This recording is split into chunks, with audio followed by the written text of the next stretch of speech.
I have with me one of my most beloved friends who has come to me through a topic that we're going to talk about today that we've talked about together many times over the past dozen years. Carbohydrates in cats. Dr. Elizabeth Hodgkins is the queen of carbs. Not that she actually doesn't, but that she's understood for her entire career when she had her own feline only practice that carbs in cats do not mix well, to put it mildly, at all. And very recently, and so you and I have become dear friends over the years, and it was really the basis and foundation was that we both were so desperately concerned that people who really love their cats and want them to live to a ripe, old, healthy age were feeding dry food, kitty crack. The cats are addicted to it. It's Right. bad for them, no matter what the brand, other than that Dr. Elsey scientifically created his own brand called Clean Protein. But other than that, all kitty crack is kitty crack. Cats adore it, and it's really bad for them. Just most recreational drugs are bad for people who then are addicted to them. Elizabeth, recently there was now the average cat owner wouldn't know about this, but in the pet industry, there was this big press announcement, a study that carbs aren't that bad for cats. Come on, folks, that's just overreacting. And when I sent it to Dr. Elsey and to you behind the scenes, he said, "Oh, I'm familiar with that 2017 study Yeah, right. by a pet food company and was fallacious scientifically." Yeah. So I came to you, Professor Carb, to say, wonder if we actually, you and I, and the few other vets who have been speaking about diabetic cats and carbs and the correlation between them, I wonder if we are making some impact. I always think they claim that 98% of cat owners still feed only dry food. But you and I have been talking about it for a long time, and a lot of my listeners write in and say, "You saved my cat's life. My cat lost weight. Right. He's Right. healthier, more athletic, more energetic, doesn't shed." If everyone listening to this show, since we were live on Martha Stewart, you and I together for 7 years, and now another 7 years as a podcast, maybe we're making an impact, or otherwise, why do they send out a fake press release? It's not news. It can't be news if it was a study, which you in a moment will poke holes in, from 2017. So do you think maybe we're getting somewhere?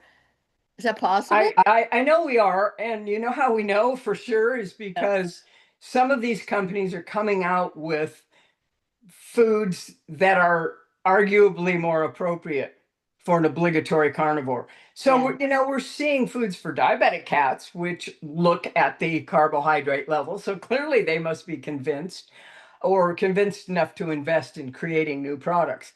But there is a growing sentiment among some veterinarians. My profession, sadly, is coming to the table kicking and screaming, and partly because they're constantly talking to pet food company reps who try to convince them that Yeah. all is well.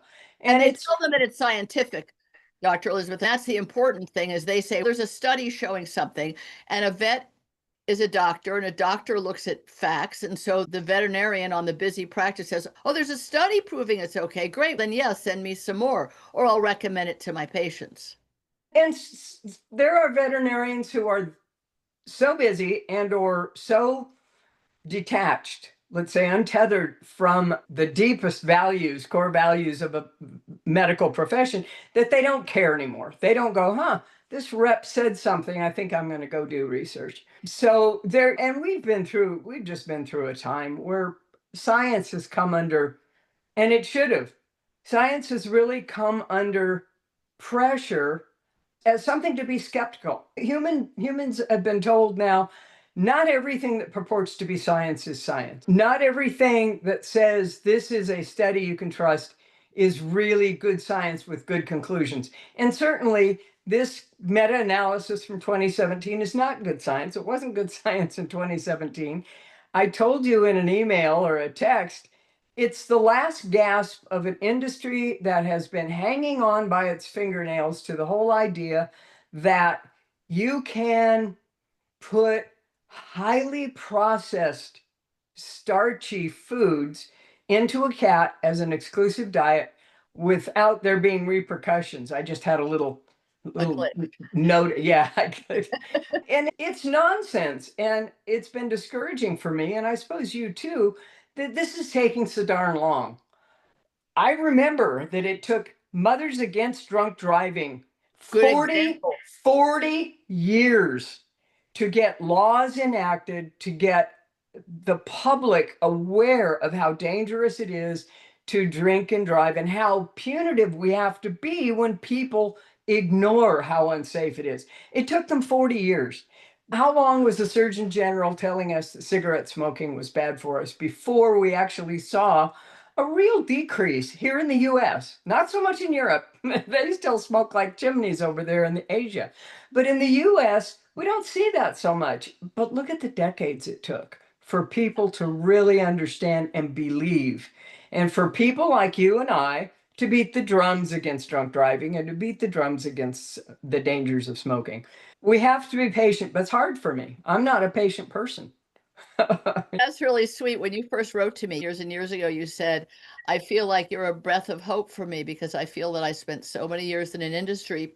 And you, at one point, since you also have a law degree, which you got in your spare time while being a single mother at the time of a small child, you worked for one of the pet food companies. You've also worked Right, for pet insurance companies. You've been, right, I wouldn't say around the block. You've really put your toe in many waters and learned a lot. And the pharmaceutical industry when you worked for Siva. You really understand the industry. You're not somebody too. who ran her own clinic and was just rushing to take care of a cat with a bladder emergency. You did that too. So I Right, think it's important that people understand that when I'm talking to you, I really do consider you the high priestess of understanding the truth and reality of what goes right, on with pets and their health and wellness. And I right. don't blame the veterinarians. Now, do I blame, if that's the word, the pet food industry? It's not a bad industry, but neither is the human cereal industry. But I think one of the most horrible things on the planet is Lucky Charms. I'm just saying that those fake colors and marshmallows, which is pure sugar and God knows what other chemicals, supplanting Right. really cheap grains in that cereal. And I don't know who makes Lucky Charms. Probably could be someone who'd like to sponsor me. Sorry, but truth is truth. And every time there was a cereal, they would just add more sugar and more colors and candies and charms. And then people feed it to their kids. I don't know. I guess that people think because it says on the side something like, this gives your kid all the nutrients they need for the day and jacks up their sugar and, you Right. does horrible things to their brains and their organs. What are we going to do? We're the almighty buck, right? Yeah, big food, whether it's human food or animal food, except for livestock, where they have them have it figured out, and you have to because you can't make a valuable beef cow, you can't make a valuable horse, you can't mess around like you do with dogs and cats, and that's too bad. But you gave me a segue there in talking about breakfast cereal. Okay. Because over the last 2 years, we've been hearing more and more, I'm sure you have, about how bad, how really suspect highly processed foods are. We're trying to get people to understand that the more whole, the more close to the origin of an ingredient, a food, whether it's fruits, vegetables, meat of any kind, the more whole it is when you eat it, the better it is for you. It's got everything in it that it's supposed to have in it, right? So people are starting to go, ultra processed foods might be a really bad idea. Now, Well, the best I just example, interrupt and say that people who afford to step back and stand back and go, oh, okay, let me not shop at the middle of the store. I'll shop in the perimeter where the more fresh stuff is. But if you're a lower economic person, if you live in a food desert or whatever they call it, places where the only things in, maybe you're doing your shopping in a like a mini mart next to a gas station because that's what's in your neighborhood, or the store that you go to mostly has processed foods, or they're more affordable, or you've gone to one of the fast food chains and were able to feed a family of five or six for what you thought was a reasonable price, even though you and I know that 1 pound of ground turkey would have fed them all equally. I think one of the problems is that economically, and I do think it's the same thing with dry cat food, it's cheaper, it's quicker, it's easier. The company made it. They're not out there to hurt us, which I don't believe they are. Well, They're negligent in their recognition. It's like the tobacco companies trying very hard. You saw all those guys sitting in front of the congressional committee saying tobacco isn't harmful. They knew darn good and well better. So right, I'm not going to vilify the whole world. And to your point about the cost of food, and we have to be realistic. I'm not telling people, nor is the other part of the mouthpiece for Whole Foods. I'm not telling people to go and get organic. I do right, eat some organic, but I don't eat mostly organic because it's either horrifically expensive or it really doesn't look very attractive because doesn't. it's just here's the kernel of what we need people to start understanding about breakfast cereal, Cheetos, cheese puffs, and commercial dry dog and cat food. There is no more highly processed food on the planet than those things I just listed. Snack foods, breakfast cereals, dog and cat Yeah, commercial. Now, that's the truth. And you and I will live long enough, Tracie. We're both youngsters, and we're going to live long enough for it to be just as accepted that those foods, which are extruded foods, all right. of them are extruded, okay, are of a great deal less nutritional value than bacon and eggs for breakfast. It's much better for you to have bacon and eggs, That even if is. you have a piece of toast, which I wouldn't, but people go ahead, have a piece of toast. Just don't have a big bowl of breakfast cereal. And I'm starting to see articles that are saying, don't do breakfast cereal. It's not that good for you. So that's a sea change. But think of this, and this is really important. Your kid really likes breakfast cereal. And yes, the ones with sugar and all that stuff, it makes my hair catch fire to think about it. How often does your kid, even if your kid eats one meal a day every day, and very few children probably eat breakfast cereal every day, but let's say they do, we're asking our pets to eat that stuff every day of their entire life.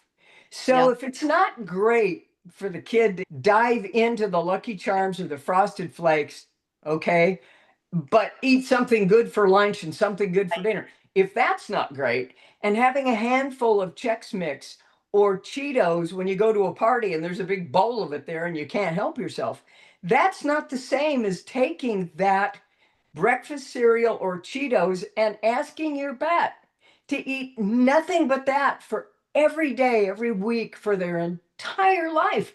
It's mind-boggling that we would do it. And if human food is culpable because they're not really being honest with themselves about breakfast cereal and snack foods,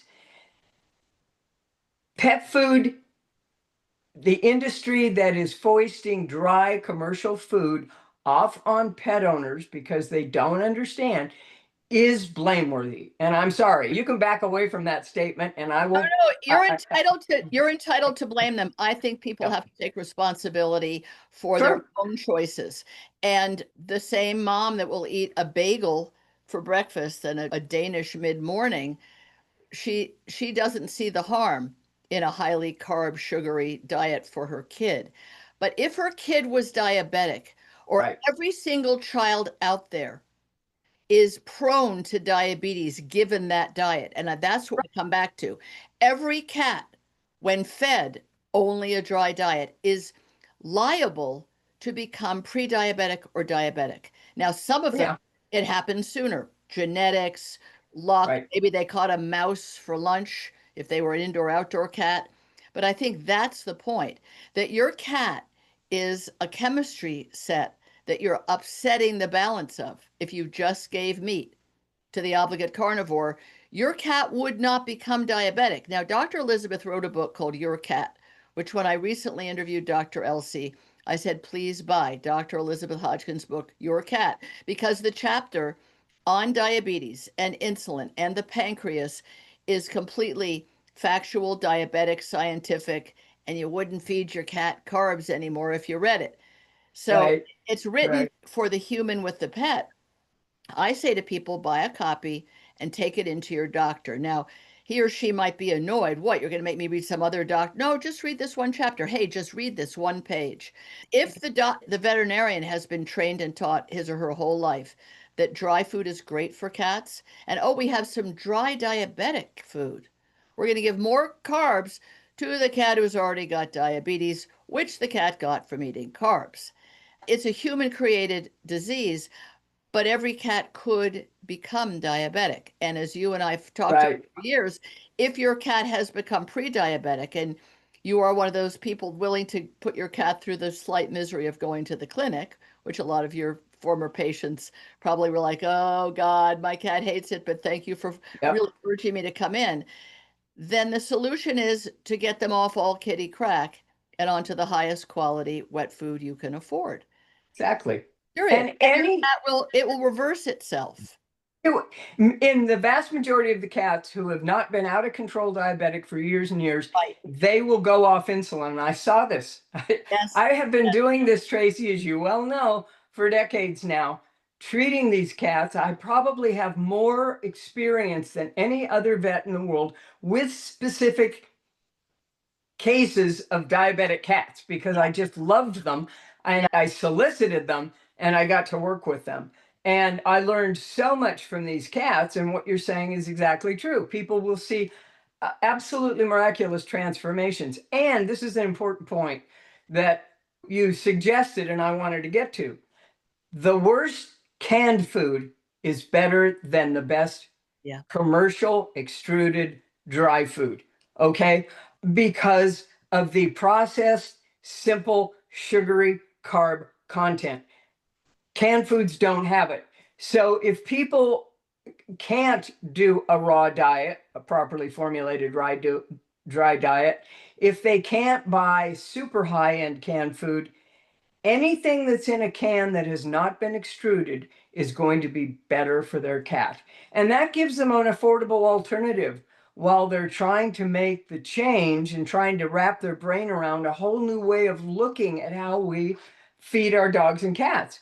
So, yeah, you got financial constraints. There are probably ways to deal with it without having to go to the most expensive food on the market. And by the way, if your cat becomes diabetic and your vet wants to put him on a science diet or one of the other brands, because everybody's now got a prescription type diet, you, your hair will catch fire when you pay the bill for that food. Yeah. It's so you can Astronomical. pay now, you can pay now or you can pay later. And I say pay now.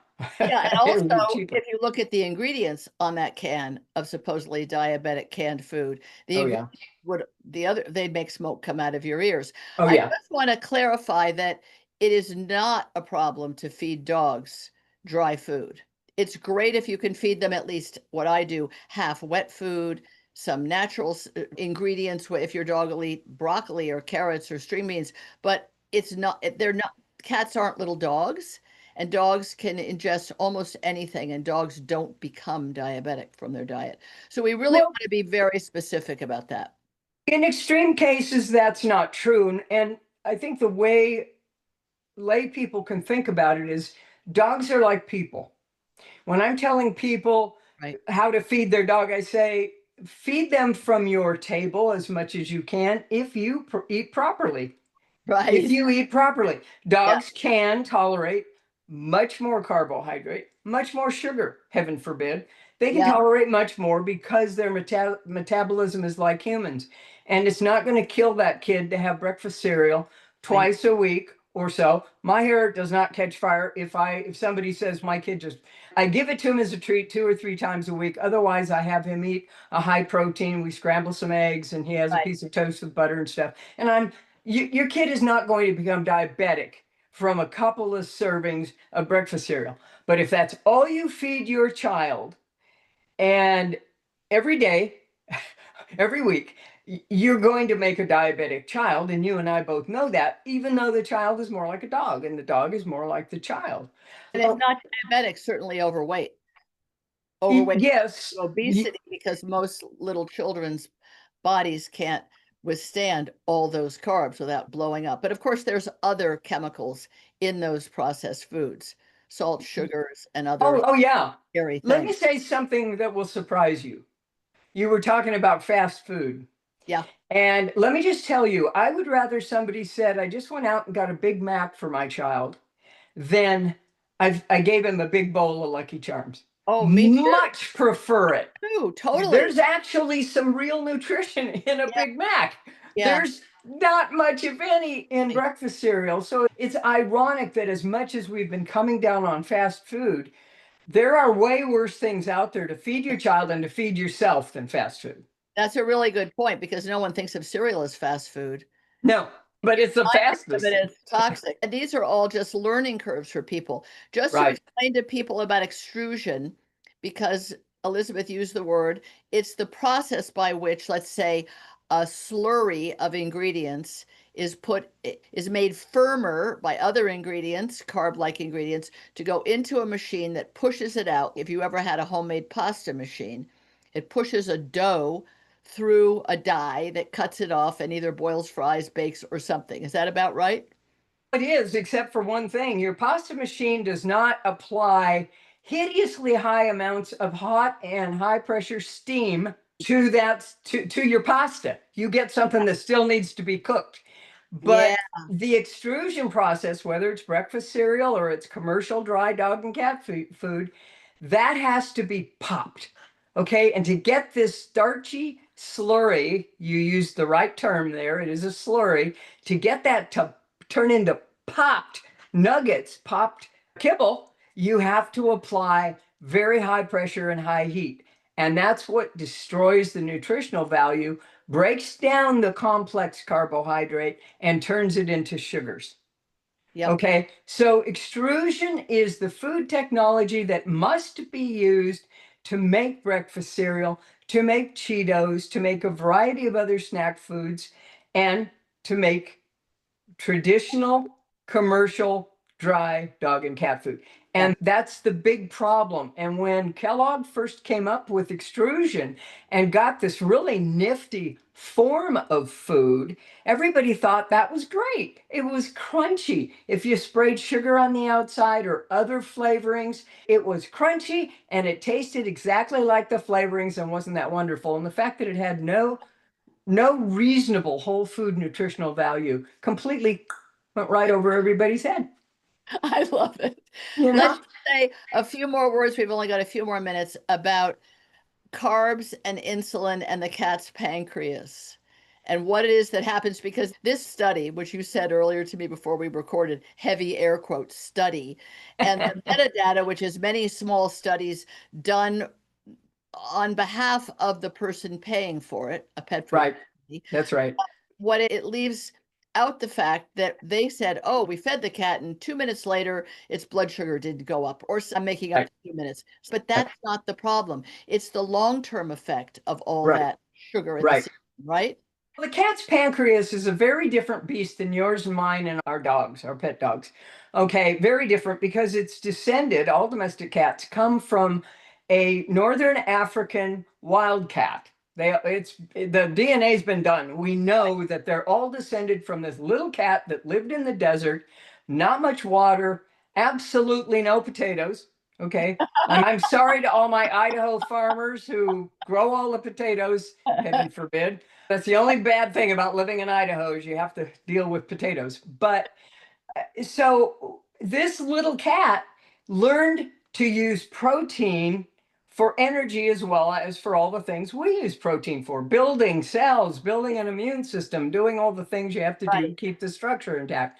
So the cat uses a whole lot of protein for energy, and it doesn't really know what to do with carbs. And Right. so when you flood its body with carbs, the pancreas goes, what am I to do with this? And it really misjudges how to put out insulin. The liver doesn't really know how to balance that insulin surge the way it does in our bodies. And so you get something very strange going on in a cat, even if it's not diabetic yet. You get a very strange picture compared to dogs and people Right. because the cat's pancreas is almost rudimentary. It's almost like a wisdom tooth or an appendix. Okay. It's there. You can find it, but it really doesn't have the robust function that yours and mine and our dogs do. And yeah, that the study was so moronic. Dr. LC, God love him, he went into more detail about what was wrong with it, but I just threw up my hands and I thought, oh my gosh, I can't believe I am even looking at this in 2025 because it's just wrong. It's apples and oranges, and it's crazy to say that carbs are not bad for cats because they are. And the We more processed they are, the worse they are. So our time is up. You're amazing. You're wonderful. You fill my mind with so many ideas, so many images, so thought provoking. And I know it is for everyone listening too. Share this with your friends, guys. Listen to it, be a little amazed, share it with your friends on behalf of your cats. We love you. We love your cats. Please don't kill them with carbs. It's Yeah, kitty crack, and we're please. really serious. Thank you, Dr. Elizabeth Hodgkins, for being here. Your You're book sure welcome. really is a gift to everyone. I hope everyone gets a copy on their shelf. Thank you again. Thank you, Tracie.